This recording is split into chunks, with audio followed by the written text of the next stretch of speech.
பார்த்திங்கன்னா பலவிதமான தாவரங்களையே அவங்க வந்து உணவுகளாக எடுத்துக்கொண்டாங்க.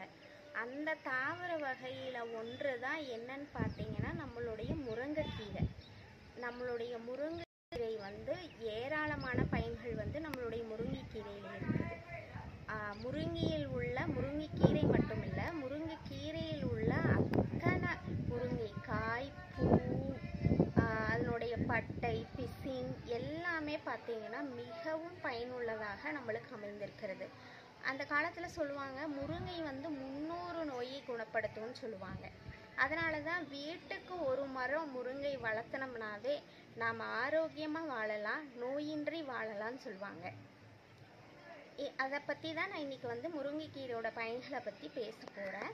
முருங்கைக்கீரை வந்து பார்த்திங்கன்னா 300 வகையான நோய்களை தடுக்கவும் 67 வகையான நோய்களை முற்றிலும் குணப்படுத்துவதாக நம்ம ஆயுர்வேதத்தில் சொல்லியிருக்காங்க.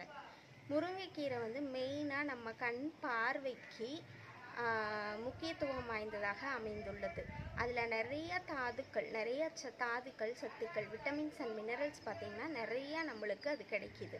நம்ம ஆரஞ்சை விட, நெல்லிக்காய் விட நிறைய அதனுடைய சத்துக்கள் வந்து முருங்கைக்கீரையில் இருக்குது.